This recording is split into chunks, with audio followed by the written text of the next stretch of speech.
Hello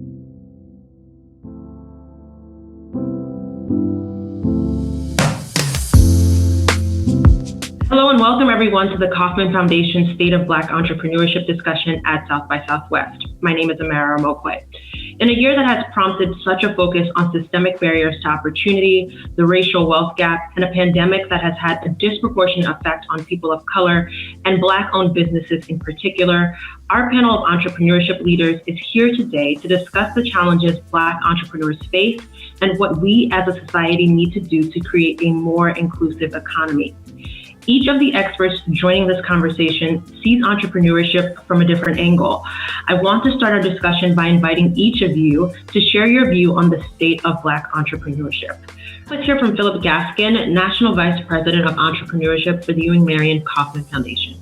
Like so many other issues in America, whether it's policing, housing, or voting, you really can't have an honest conversation about entrepreneurship if you don't start with race. There's been barriers based on race that have kept Black people from opportunity to achieve economic stability, mobility, and prosperity for years. And most of these systems were developed long ago, but we're dealing with them still today.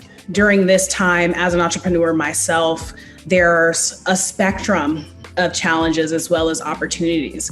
We saw a case in point following the murder of George Floyd last year, this influx of support and this sort of first time national attention on some of the scars that racist history in this country have enveloped most of our businesses and industries. And we saw the rush to support a demographic of folks who have traditionally been left out of things like funding, access to resources, and even firms for the first time, despite decades of data and research, finally saying, let's start cutting checks more so to Black and Brown founders. And it was very bittersweet for so many of us, getting the attention and the support that we've always asked for, but unfortunately off of one of the worst tragedies that we've witnessed as a society. And so part of the challenge now is, has the energy changed, right? Where we saw maybe an influx of capital coming through our doors, is that energy going to remain over the next 5 to 10 years? Will the challenge for policymakers, will the challenge for foundations, as well as VC firms and others who are providing capital support, will those priorities still stand? And many of us are very skeptical because we've seen the cycles, right? We've seen the cycles which have been largely reactionary. And so my hope as an entrepreneur is that we have a mandate that sticks, less fancy, shiny PR campaigns and kind of flash in the pan solutions or band-aids, and much more addressing of root causes so that every single genius has the ability and the power to activate their genius in the world and help us solve some of the major challenges we have around climate and education and overall resources as we move into the next phases of society. You know, on the issue of Black entrepreneurship, I think the first thing that comes to mind is that Black entrepreneurs should be really a major part of the mainstream of entrepreneurship in general. And sometimes I think one of the things that may be occurring in our society is looking for Black entrepreneurs to be in certain sectors, but not across the entire spectrum. And I think that that's one of the things that especially the young Black entrepreneurs are proving is not true. I'm more excited than ever because I do feel like the opportunity that this genius that Sherelle was speaking about is now being seen and highlighted and elevated in a way that it hasn't before by pockets of capital that have, for a lot of historical reasons, not focused on those entrepreneurs that were changing the world. And I'm excited about doing it. And I think that's what's really important, that the ecosystem builders and the folks at Kauffman Foundation, people like Sherelle, have done the work over the past decade to make it so that now that the doors are opened, we can walk through and run through. Dr. Frederick has been reinforcing the next wave of talent coming out of Howard University so that they're ready for these jobs. And it's up to us to continue to advocate and mandate and demand that these jobs, these opportunities, this access to capital flows into Black and Brown and all sorts of underrepresented and underestimated talent. I want to talk about something that you all have been getting at, which is that this is a moment, right? There is intense focus on Black-owned businesses, on economic inequality in the Black community. What about this moment, if anything, makes it feel different? And then how do we think about sustainability, scaling and continuing some of these efforts that have started because of the killing of George Floyd, because of the disproportionate toll on Black communities that we see with the coronavirus pandemic? I think the difference today, and my hope is that in the intervening 50 years, 75 years, Black people have gotten a lot more political power, gotten a lot more economic power, been able to build some of the institutions that can help funnel and prevent the blowback, the immediacy of the blowback against some of these movements. I think, the word that I kept coming back to in conversations recently was affirmative action and quotas and things like that have now given way to a much more politically expedient word like diversity and inclusion. But the reality is there's systems in place now and there's capital in place and there's a lot more commitment to make some of that stick and do things a little bit differently. I think a lot of our allies are doing the work or being forced to do the work. And I'm encouraged by that. And I think that there is some opportunity, but we have to keep our foot on the gas. This is not one thing that we can coast on. I think that there's so many great movements and what I think that, as David alluded to, the allyship that's happening internally within companies and firms who truly believe in the work that they're doing. And I know that for the plug in particular, a lot of the doors that were open for us were at the hands of that kind of internal stealth revolution happening at companies where Black and Brown and Asian and Indigenous and female and trans people made introductions on our behalf or helped us to navigate opportunities on our behalf. And now the skeptic in me, again, knows that we still have a very long way to go and that we can't necessarily celebrate our wins just yet, but to continue to push. I think this is the work of the folks who came before us. There's ample opportunity for companies to make good and deliver on their promises. But I also think that the more transparency that is provided, even down to diversity and inclusion reports, those things are not made public unless a company decides to make them public. And so if we solely look at the economic value of saying, if I'm going to pay you my money in a substantive way or license your $20,000 a year product, I damn sure want to know that you're promoting women at the same rate that you're promoting men. And I want to know that your board of advisors also has someone who is underrepresented at the table. And I think that the future leader, the future thinker who's thinking about inclusivity, not as a checkbox or an opportunity for a photo op on social media, but I think that the strongest inclusive business-minded leader is thinking holistically about how they're building and using and leveraging transparency to tell a better, stronger story for the future. Thanks, Sherelle. I want to ask about policy, because obviously some of the disparities we see in access to capital, in business lending, a lot of these are deeply rooted, right? They have a long history in this country. And we've had policies over the years try to address longstanding inequalities, and yet we still see them, right? We see that the Black community is slower to recover coming out of recessions, and there's fear that will happen again with this downturn that we're in. So from a policy perspective, what do we need? What does effective policymaking look like in this environment? Philip, I'll start with you. If policies aren't designed from the bottom up and inclusively with the right listening and understanding done, we're going to continue to make a mistake. There's systemic changes, transformational reconstructive thought on how we design policies to help the public. For the economy to reach the full potential, we have to address the underlying conditions that produce the racial wealth gap to start with. So we have to think of the whole lifespan from the jump, from the start. From the time the child is born, how does the child get to a place of being able to thrive, economic independence, have an education and all that, and how to design policies that help from that perspective. So that's why I say it's transformational, it's reconstructing, it's rebuilding things that were constructed in a way that may have worked at a time for certain people, don't work right now for too many people. Thanks, Philip. Dr. Frederick, I want to turn to you because HBCUs obviously are a huge source of talent, a huge source of entrepreneurs, and the COVID environment is presenting a lot of challenges for institutions of higher learning, and HBCUs, we've seen declining enrollment and other challenges. Can you talk about what's at stake for Black entrepreneurship if our HBCUs suffer, and what's needed to strengthen them so that they can continue to be the source of talent that we so value?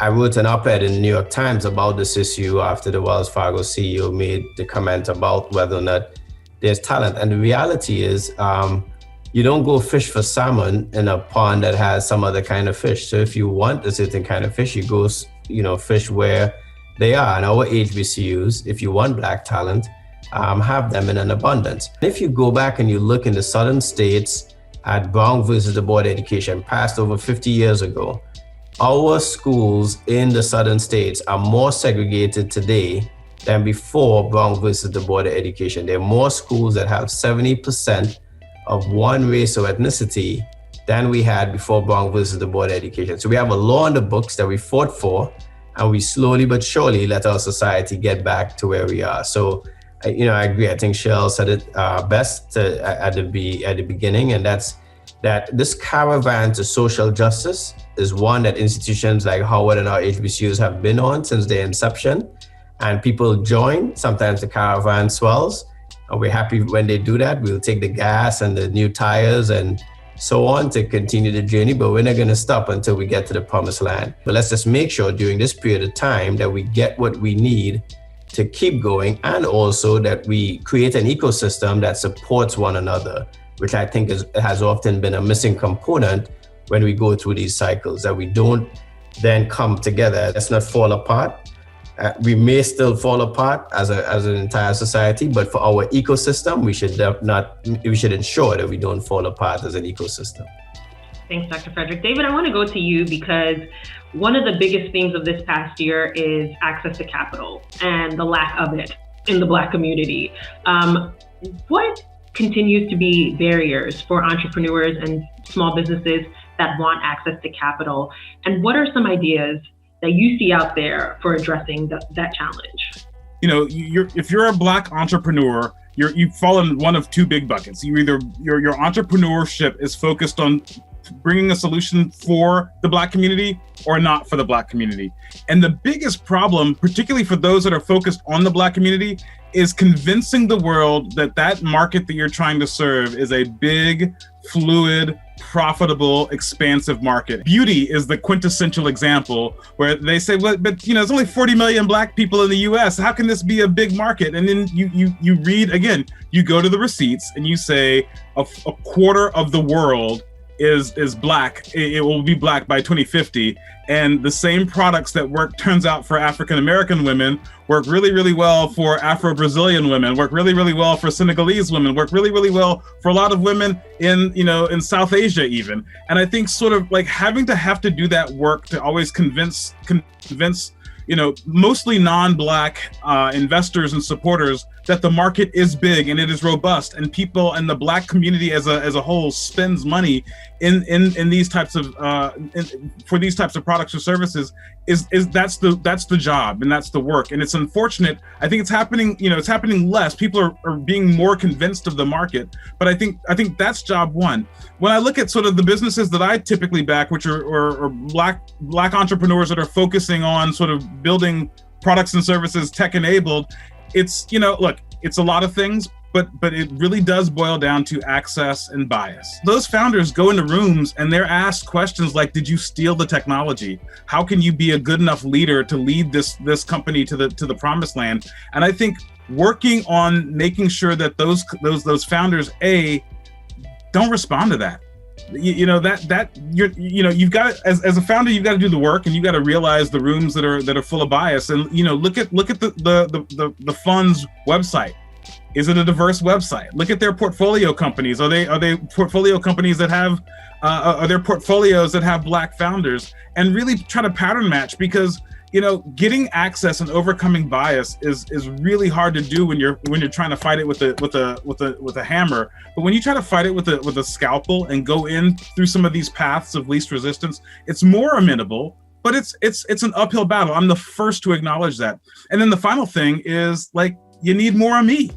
2% of venture capitalists identify as Black. And so I think that sort of looking for more and more opportunities to back Black investors, so that they can in turn spend their time developing these networks. And it's up to a lot of these investors to pull the veil off of their own eyes and say, I'm going to continue to find this alpha, this return, this capital, and lean into it and check my own bias to get to these important entrepreneurs that are doing the hard work. One of the reasons why our capital access lab that we created, it's a laboratory experiment of investing in fund managers who then in turn invest in entrepreneurs from these underrepresented populations. Over 75% of all venture capital goes to 5 geographic regions across the United States. There's an issue. And only 2% of that go to African Americans, only 1% of that go to women-led firms. There's a number of different bias sets that are built into the system. And I can go all the way back to my childhood.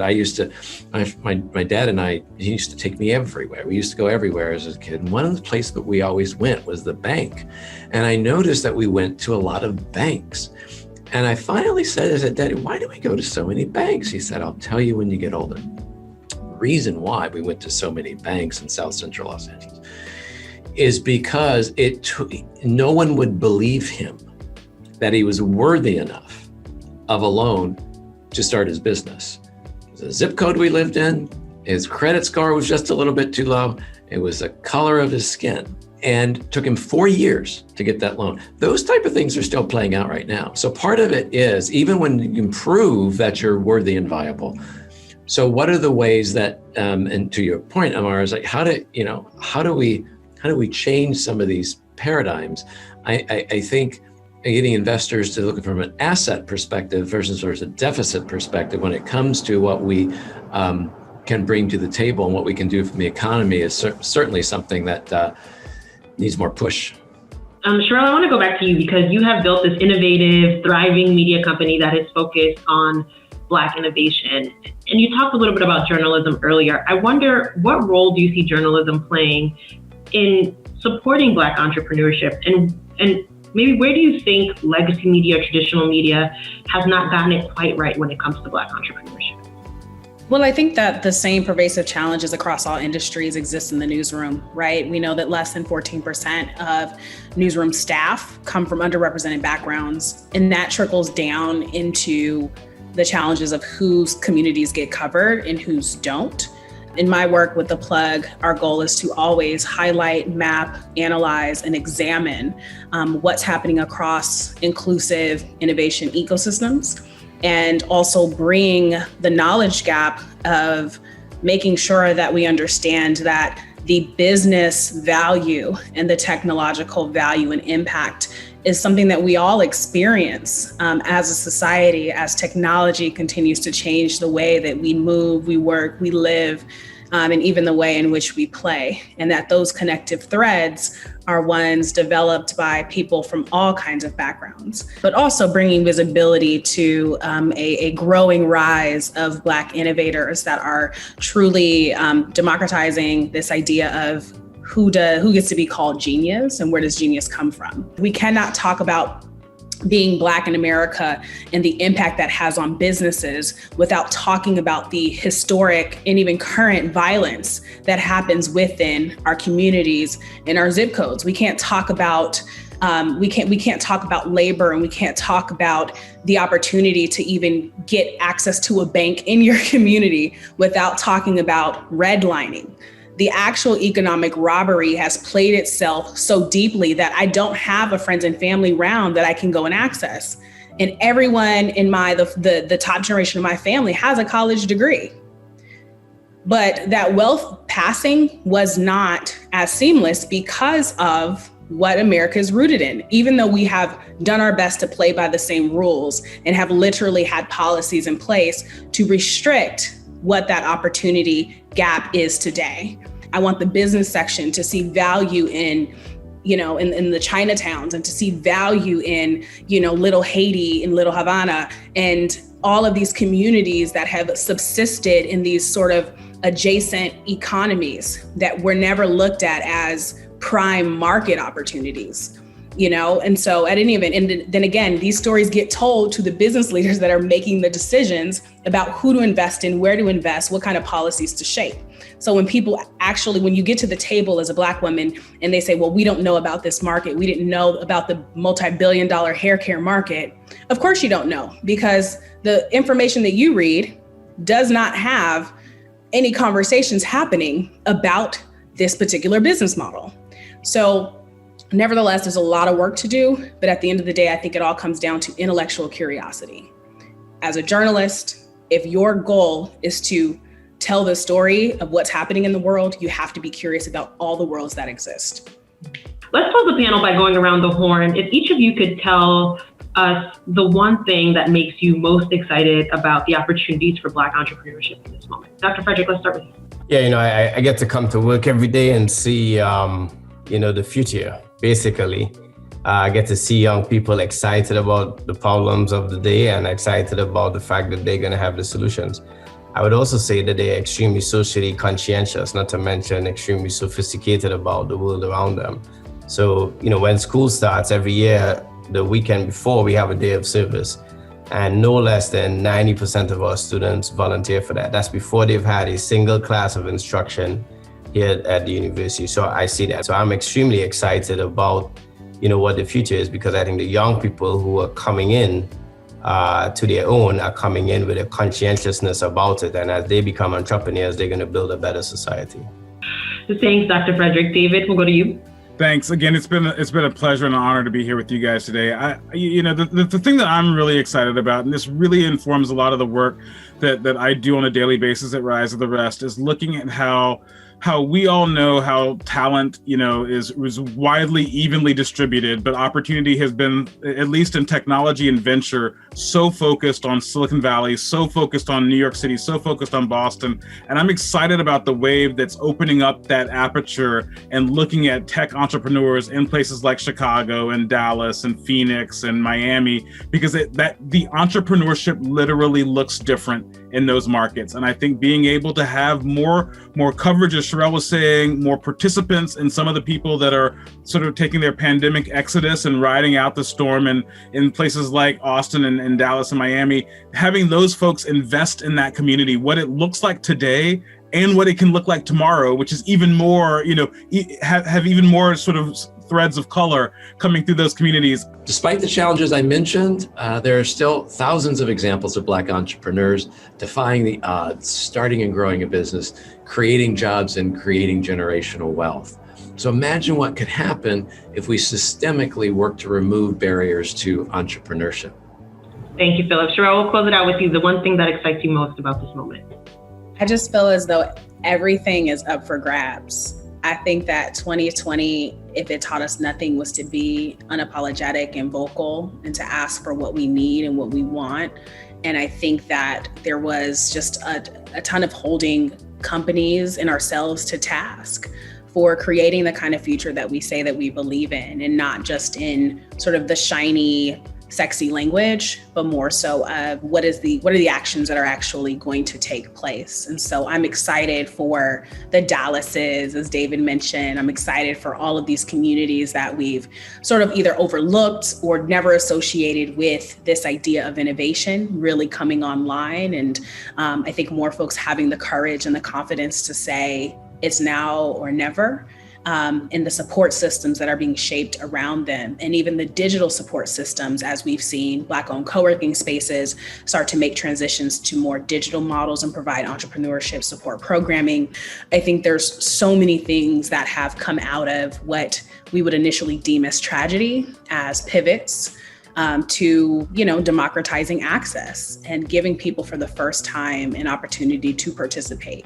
I'm excited for all that shaping up, of course, with the plug and the fact that we are starting to see more reporters, more mainstream news outlets continue to reach out and collaborate with us and saying, how do we do this better around covering more communities of color from an innovation standpoint?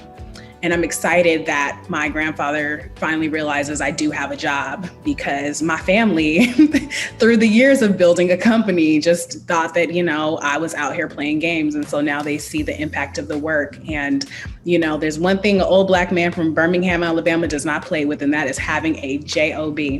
So that is what I am most excited about in this year. Thank you, Sherelle. That concludes our panel on the state of Black entrepreneurship. I want to thank all our panelists for this most excellent discussion. And here's to hoping that this moment is much more than just a moment, and that the work towards a more inclusive economy continues. Thank you all.